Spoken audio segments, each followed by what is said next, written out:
আসসালামু আলাইকুম গাইস, আশা করি আপনারা সবাই ভালো আছেন। আল্লাহর রহমতে আমরাও ভালো আছি। আজকে আমরা বাঁশ কাটার জন্য চলে আসছি আমাদের ঝোরে।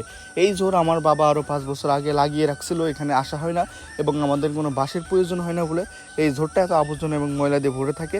আর এখানে অনেক বাঁশ ধরেছে, এটার পাশ দিয়ে একটা বাঁশ ধরেছে, এই জন্য বাঁশ গাছ বেশি বড় হইতে পারে না, বেঁকে যাচ্ছে অল্প বয়সেই। আপনারা হয়তো ভাবছেন যে বাবা বাঁশ কাটতেছে, ছেলে দাঁড়িয়ে দাঁড়িয়ে ভিডিও করছে। বিষয়টা এমন না। বাবা হলো এখানে মাপ দিচ্ছে।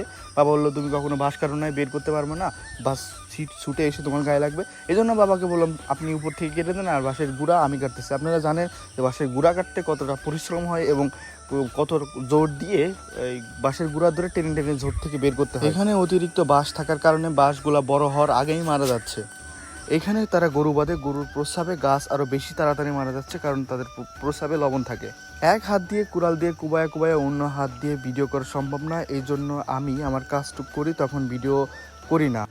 সকাল সকাল বাঁশ কাটার জন্য চলে এসেছি। মশা অনেক পরিমাণ কামড়াচ্ছে, ডেঙ্গু জ্বর হয়ে যায় কিনা এটার ভয় আছে, আর অনেক ঘাম ঝরছে। সব জিনিসকে যত্ন নিতে হয়, হোক কিংবা মানুষ অথবা হোক জীবজন্তু, সকলেরই যত্নের প্রয়োজন আছে। যেমন ধরেন আমাদের এই বাঁশ, এদেরকে যদি যত্ন করা হতো তাহলে আল্লাহর রহমতে অনেক ভালো থাকতো এবং এভাবে মারা যেত না অল্প বয়সে।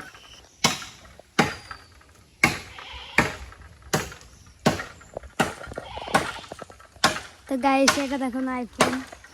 অবশেষে এই ছোট্ট বাচ্চাটি এসেছিল, ওকে বললাম যে ধরো, তুমি ক্যামেরা ধরো, আমি একটু বাঁশ টানাটানি করি। দেখুন যে বাঁশ টানতে গেলে কতটা পরিশ্রম হয় এবং কতটা শক্তির প্রয়োজন হয়। আমি ছোটোখাটো বাচ্চা, এই জন্য আর বের করতে পারি নাই। এই বাঁশের গোড়া দুইটা এত ওজন আমি কখনোই ভাবতে পারি নাই। এটার ওজন প্রায় 40-50 কেজির মতো হবে। আমি ভাবছিলাম হালকা, এই জন্য বাবাকে বললাম যে আমি দুইটা নিয়ে যাচ্ছি, কিন্তু না, কিছুক্ষণ যাওয়ার পরে আমি ব্যাকা হয়ে যাচ্ছিলাম, এত ওজন। আর কখনো আমি বাঁশগুলো টানি নাই, এই জন্য ধারণা ছিল না। যেমন 20 কেজির পাথর দেখতে অল্প একটু, কিন্তু এটা তো 20 কেজি, তাই না? তো বিষয় হচ্ছে এরকম।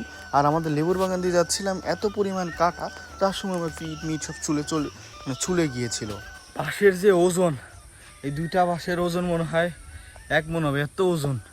কাঁচা বাঁশ তো, ছোট দেখতে হলে কি হয়েছে, ওজন মেলা। আমার ক্যামেরাম্যান, পুসু ক্যামেরাম্যান।